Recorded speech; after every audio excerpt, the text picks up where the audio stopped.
Standing at my husband's graveside, watching rain mix with tears on my 8-year-old son's face, I never expected what happened next. The cemetery was packed with people from our small Tennessee town, all gathered to say goodbye to Roland, the veterinarian who'd treated their pets like family for 12 years. Black umbrellas bloomed across the hillside like dark flowers, and the pastor's voice carried over the sound of falling rain. My mother-in-law, Vera, stood directly across from me, her black veil doing nothing to hide the contempt in her eyes. She'd been staring at me since we arrived, her mouth set in that familiar line of disapproval I'd seen for 13 years. My son Quincy pressed against my side, his small hand gripping mine so tight I could feel his pulse racing through his palm. "We gather here to commit Roland's body to the earth," Pastor Tillman began. But Vera's voice suddenly cut through his words, like a blade through silk. "He died because he couldn't handle her failure." Her words rang out clear and sharp, making every head turn. She wasn't even trying to whisper.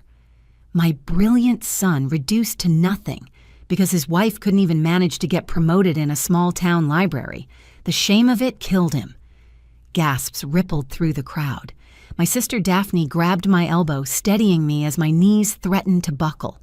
Chester, my father-in-law, reached for Vera's arm, but she shook him off, her voice rising even louder. "Everyone here knows it. Roland deserved better than a mediocre wife who dragged him down. He told me himself how embarrassed he was when she lost that promotion to someone's nephew. He said the stress was eating him alive." That's when Quincy broke free from my grip. My little boy, who'd been so quiet these past 3 days, suddenly ran forward and grabbed the edge of his father's coffin with both hands. His voice rang out clear and strong, nothing like the whisper I'd expected. "Grandma, should I tell everyone what you made Dad drink?" The pastor's Bible slipped from his hands and hit the mud with a wet thud. 30 relatives fell completely silent. Even the rain seemed to pause. Quincy turned to face Vera, his small hand reaching into his pocket. "Should I show them what Dad gave me to keep safe? Should I tell them about the recordings on his phone where you called Mom a burden?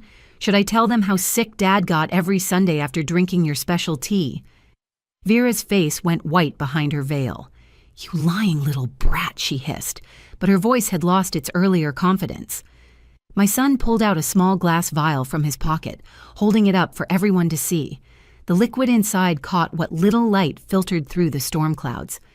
"Dad said if anything happened to him, I should show this to the police.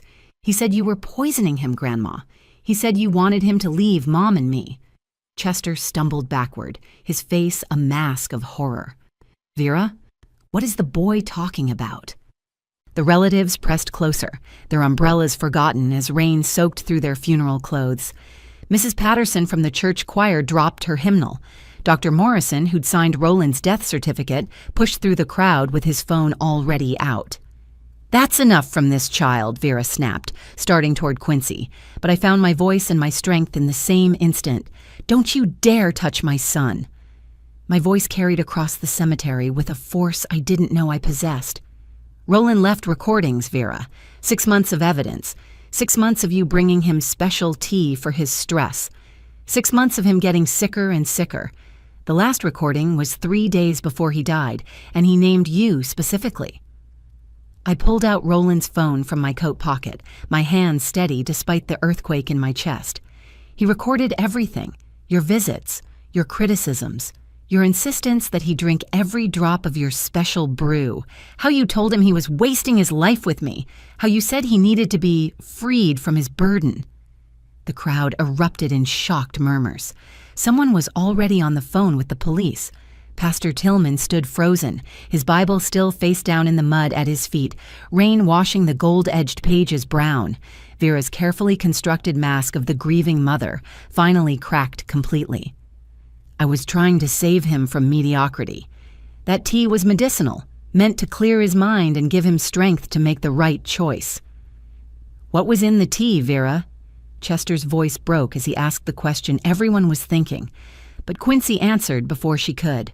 "Oleander," he said, his young voice carrying the weight of terrible knowledge. "Dad looked it up. He found the plant in Grandma's greenhouse. He took pictures. It's all on his phone, Mom. He saved everything to protect us. The The sirens were already wailing in the distance, growing louder as they approached the cemetery gates. Vera stood there in the rain, her black dress clinging to her frame, her veil now thrown back to reveal a face twisted with rage and something else. The dawning realization that her own grandson had just exposed her as a murderer at her son's funeral. 3 days before that graveside confrontation, I was sitting on the floor of Roland's veterinary clinic, surrounded by cardboard boxes and 12 years of memories. The afternoon sun streamed through the windows, illuminating dust motes that danced above stacks of patient files. Each folder represented a family Roland had helped, a pet he'd saved or comforted in their final moments. My fingers traced his handwriting on a file labeled Miracle, the 3-legged cat he'd nursed back to health and we'd ended up adopting. "Mom, why did Dad get so tired all the time?" Quincy asked from the doorway, holding his father's stethoscope around his neck like Roland used to wear it. "Remember how he used to play catch with me every evening? But these last few months, he could barely walk from the car to the house after work." I looked up at my son, seeing Roland's eyes in his small face, the same gentle brown that could calm any frightened animal.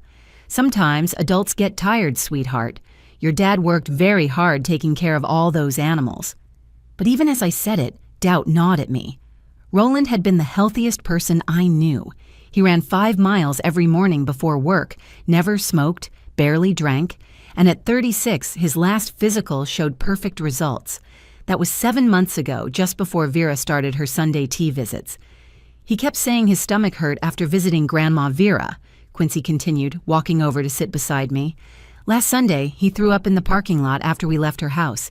He made me promise not to tell you because he didn't want you to worry." The revelation hit me like cold water. Roland had been protecting me even while he was suffering. Classic Roland, always putting others first.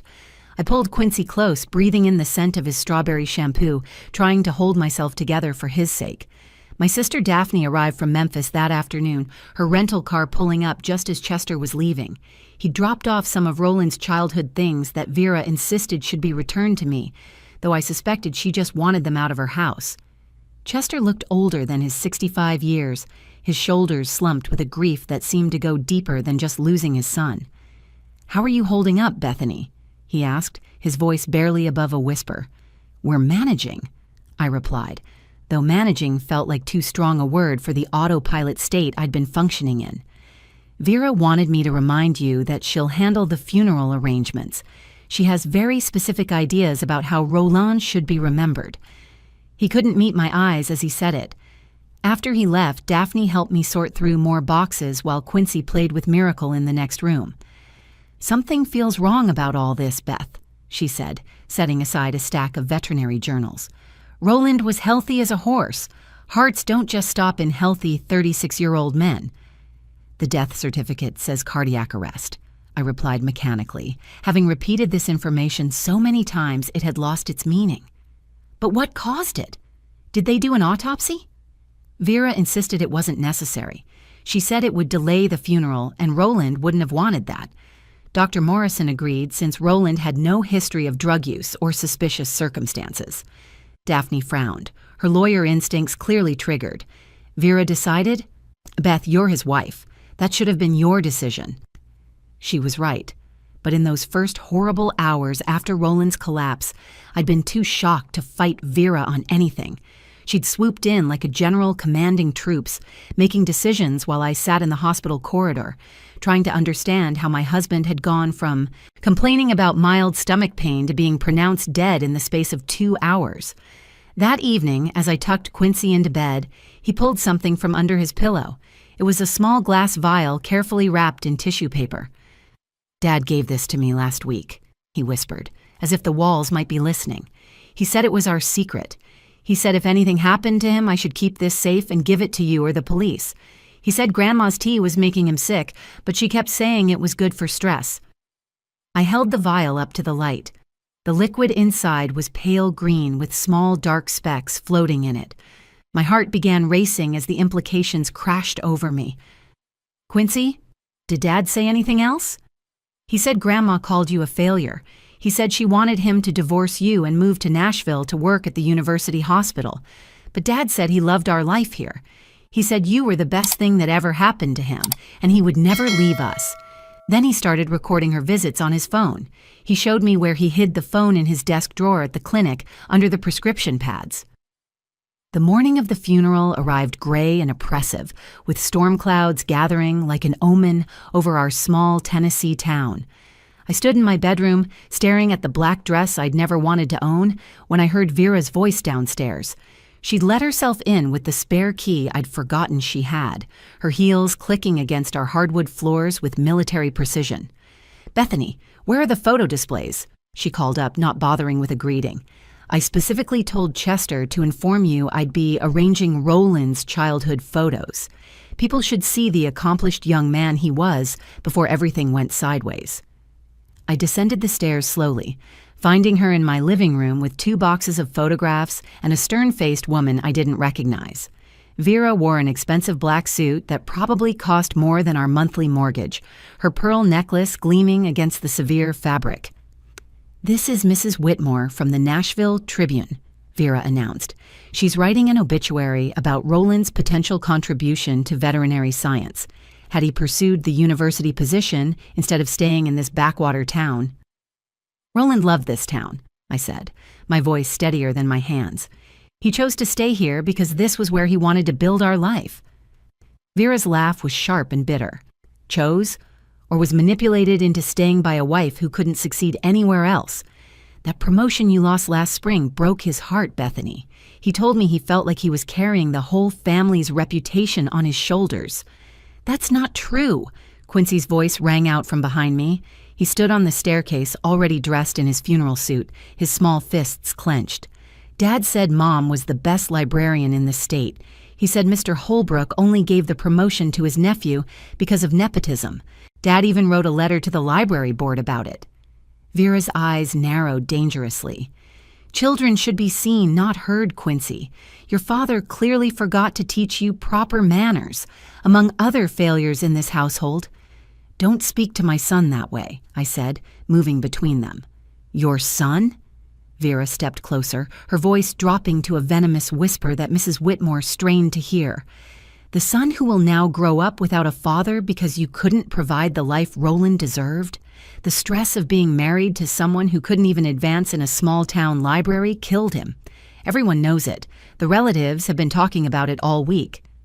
That's when I noticed Quincy pulling something from his pocket, the small glass vial catching the morning light.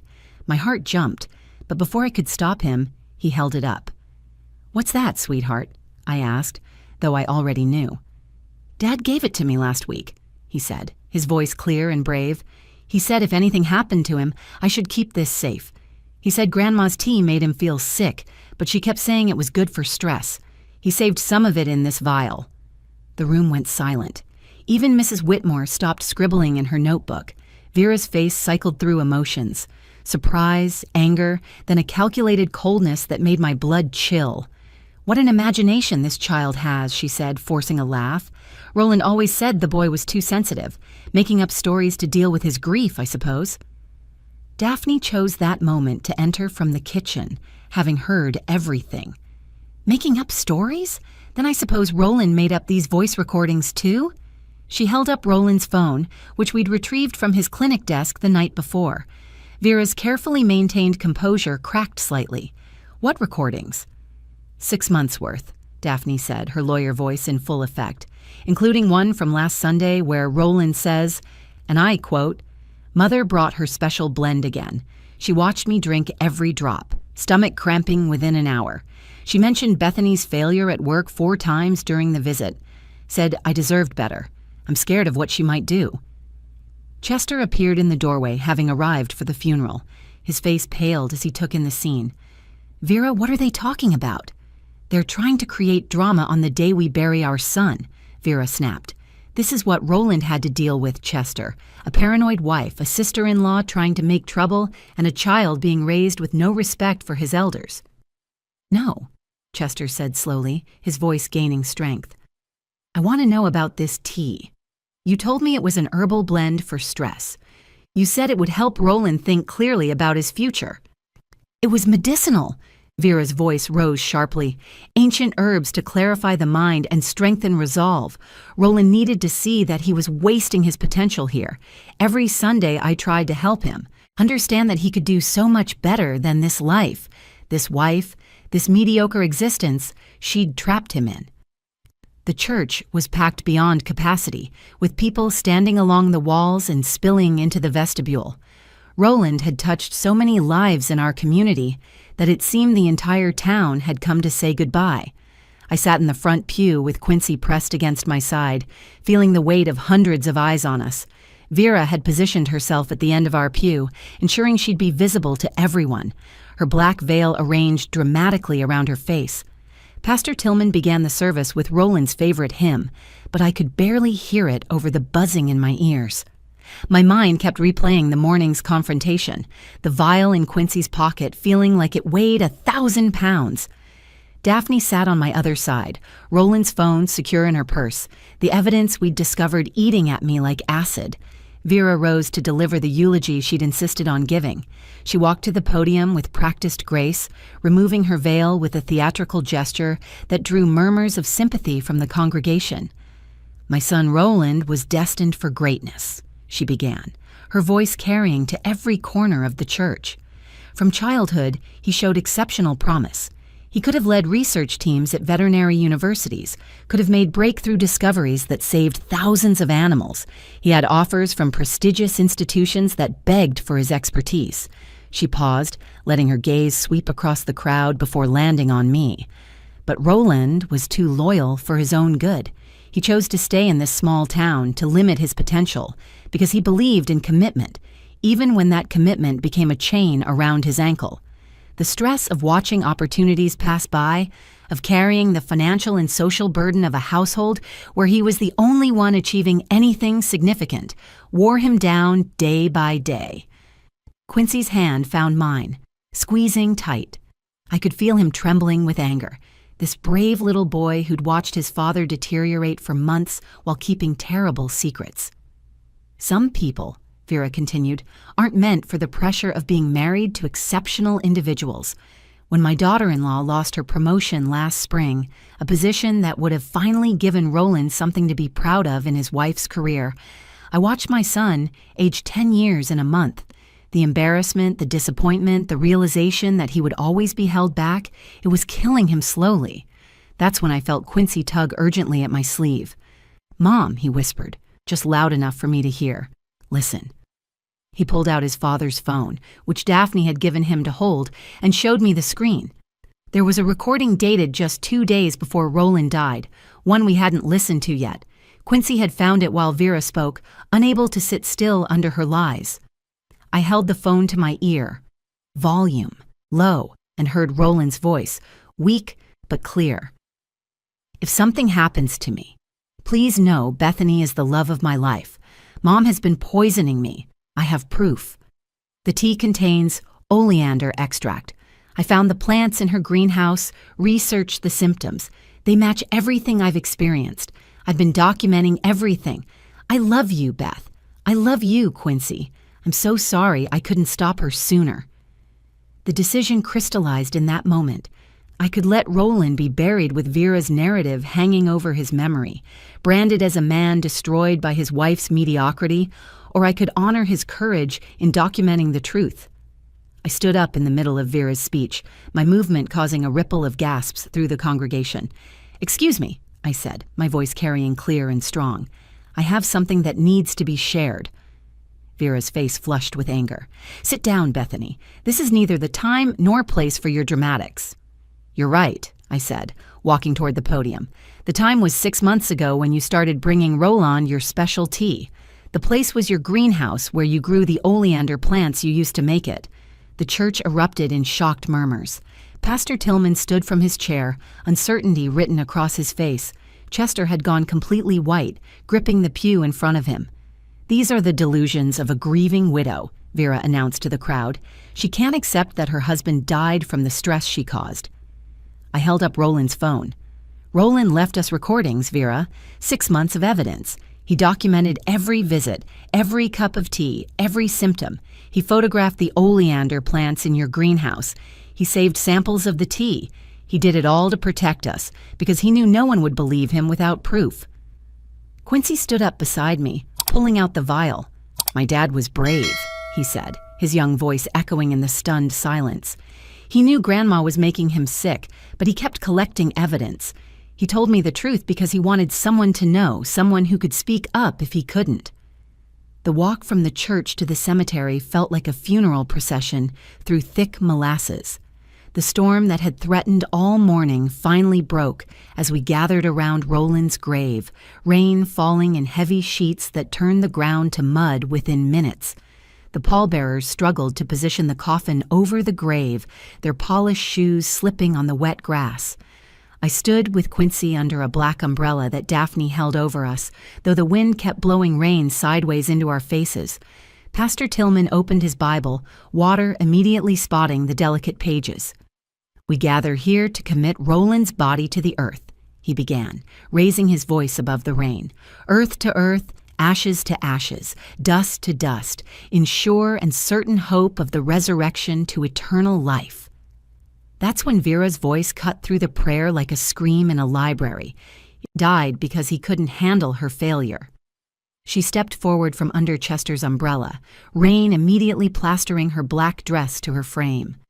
"My brilliant son, reduced to nothing because his wife couldn't even manage to get promoted in a small-town library. The shame of it killed him. Everyone here knows it but won't say it. Roland deserved better than a mediocre wife who dragged him down to her level." The relatives gasped in unison. Mrs. Patterson dropped her prayer book into the mud. Dr. Morrison, who'd signed Roland's death certificate, pushed forward through the crowd. Chester reached for Vera's arm, but she yanked away from him, her eyes wild with grief and rage. 13 years I watched my son diminish himself for her, Vera continued, pointing at me with a shaking finger. 13 years of watching him pretend that running a small-town clinic was enough when he could have been heading research departments at universities. She trapped him with her small dreams and her failures. When she lost that pathetic promotion, Roland knew he'd wasted his life. The stress ate him alive from the inside. That's when Quincy broke free from my grip. My 8-year-old son ran through the rain and grabbed his father's coffin with both hands, his small body shaking with emotion. "Grandma, should I tell everyone what you made Dad drink?" His voice rang out clear and strong across the cemetery, cutting through the sound of rain on umbrellas. "Should I show them what's in my pocket?" Pastor Tillman's Bible slipped from his hands and hit the mud with a wet thud that seemed to echo in the sudden silence. 30 relatives stood frozen, rain running down their faces like tears. Even the wind seemed to pause, holding its breath for what would come next. Quincy turned to face the crowd, pulling the glass vial from his pocket. The pale green liquid inside seemed to glow in the storm's dim light. "Dad saved this from the tea Grandma brought him every Sunday. He said it was evidence. He said she was poisoning him because she wanted him to leave Mom and me." "You lying child!" Vera shrieked, starting toward him, but Daphne stepped between them, her lawyer instincts taking over. "Don't touch him, Vera," Daphne warned. "There are 30 witnesses here." Chester stumbled backward, his face a mask of horror and dawning realization. "Vera, what is the boy talking about? What was in that tea you made for Roland?" "It was medicinal," Vera screamed, her carefully maintained composure finally shattering completely. Herbs to clear his mind, to give him strength to see the truth about his situation. He needed clarity to understand that he was wasting his life with her. I pulled out Roland's phone, my hand steady despite the earthquake in my chest. "Roland recorded everything, Vera. Every Sunday visit for 6 months, every cup of tea you watched him drink, every time you told him I was a burden he needed to shed." I pressed play on the most damning recording, Roland's weak voice carrying across the cemetery through the phone's speaker. "May 15th, Mom brought her special blend again. She stood over me until I drank it all. Stomach cramping started within an hour. She spent the whole visit talking about Beth's promotion loss, saying I deserved better, that I needed to be freed from my burden. I found oleander in her greenhouse yesterday. I took pictures. The symptoms match everything I've been experiencing. I think my mother is trying to kill me." The crowd erupted. Someone was already calling 911. Dr. Morrison pushed through to us, his face grave. Oleander poisoning would explain the symptoms Roland presented: the cardiac arrest, the gastrointestinal distress he'd mentioned in recent months. My God, why didn't I see it? Because you trusted that a mother would never hurt her son, I said, rain mixing with tears on my face. Vera stood in the downpour, her black veil torn away by the wind, her face a twisted mask of rage and madness. I was saving him. He was meant for greatness, not this pathetic life. The tea was supposed to make him sick enough to take time off, to get away from her influence, to remember who he really was. You killed him, Chester said, his voice broken. You killed our son because he was happy with his life, and you couldn't stand it. The sirens were already approaching, their wails cutting through the storm. The autopsy results came back 3 weeks after the funeral, confirming what Roland had discovered on his own. The oleander extract in Vera's medicinal tea had been slowly destroying his heart and digestive system for 6 months. The toxicologist explained that the doses were calculated to cause gradual deterioration, not immediate death, which made it even more sinister. Vera had wanted Roland to suffer, to become weak enough that she could manipulate him into leaving us. She was arrested the same day the results came in, charged with first-degree murder. The trial revealed the full extent of her planning. She'd researched oleander poisoning extensively, had grown the plant specifically for this purpose, and had even kept a journal documenting Roland's declining health with satisfaction. One entry read, "He's finally starting to see how his life could be different. The weakness is making him vulnerable to truth." Chester filed for divorce from his jail cell visiting room, his voice hollow as he told me, "I knew she was controlling, but I never imagined she was capable of this. I failed Roland by not protecting him from his own mother." He testified against her at trial, revealing years of psychological manipulation he'd been too weak to confront. The trial lasted 2 weeks. Quincy had to testify, my brave 8-year-old son sitting in that witness chair with Roland's stethoscope in his lap for courage. He told the jury about the Sunday visits, about his father's increasing illness, about the recordings Roland had made him promise to protect. When the prosecutor asked why his father had confided in him, Quincy's answer broke everyone in the courtroom. Dad said sometimes kids see truth better than adults because we haven't learned to explain evil away yet. Vera was sentenced to 25 years for first-degree murder. As they led her away, she was still insisting she'd been trying to save Roland from mediocrity. She showed no remorse, only rage that her plan had failed. She still writes letters from prison that we return unopened, though Chester tells me they're full of accusations and justifications. 3 months after the trial, Quincy and I held a proper memorial for Roland at his clinic. The whole town came, bringing their pets to honor the veterinarian who'd treated every animal with compassion. We established the Roland Mitchell Memorial Fund, which provides free veterinary care for families who can't afford it. The fund raised $50,000 in its first month alone, proof of how deeply Roland had touched our community. I did eventually get promoted at the library, but not because of pity. The library board investigated the nepotism in the previous decision and found multiple violations of hiring policies. Mr. Holbrook was removed from the board, and I was offered the position of head librarian based on merit. At my acceptance speech, I said, "My husband always knew I deserved this position. He never once saw my career as less important than his own. We were partners, equal in every way that mattered." Quincy started therapy to process the trauma of keeping such dark secrets and losing his father. His therapist told me he showed remarkable resilience, crediting the strong foundation Roland had given him. On Roland's birthday, Quincy asked if we could visit his grave. He brought the stethoscope and placed it on the headstone, saying, "I wanted Dad to know my heart is still strong, just like he taught me." Chester became a different man after Vera's conviction. He sold their house, moved to a small apartment near us, and became the grandfather Quincy had never really had before. He volunteers at the animal clinic now, finding redemption in continuing Roland's work. "I can't bring him back," he told me one day, "but I can try to honor the man he became despite us, not because of us." The greatest revelation came when we found Roland's final project at the clinic. He'd been writing a book about veterinary care in rural communities, dedicated to Bethany, who shows me every day that success isn't measured in titles or prestige, but in the lives we touch and the love we share. The book was published posthumously and became a resource for veterinary students interested in community practice. 1 year later, as Quincy and I planted a garden in Roland's memory, my son asked, "Do you think Dad knew we'd be okay?" "Yes," I told him, kneeling beside him in the dirt. "Your father made sure we had everything we needed, the truth, evidence, and each other. He protected us even when he was dying. That's what real love does. It protects, it persists, and it tells the truth even when that truth is terrifying." The vial Quincy carried that day at the cemetery now sits in a police evidence archive, but its real power was in what it represented: a father's determination to protect his family, a son's courage to speak truth, and the ultimate failure of hatred disguised as love. Roland was right in his final recording. Life isn't about reaching the highest peak. It's about who stands beside you while you climb. Vera never understood that, and it cost her everything: her son, her freedom, and any chance at redemption. If you found this story compelling, please take a moment to like this video and share it with others who might need to hear it. Your comments mean everything to us as we share these powerful, true stories of courage, survival, and justice. Don't forget to subscribe to our channel for more stories that remind us of the strength found in truth and the power of speaking up, even when our voices shake.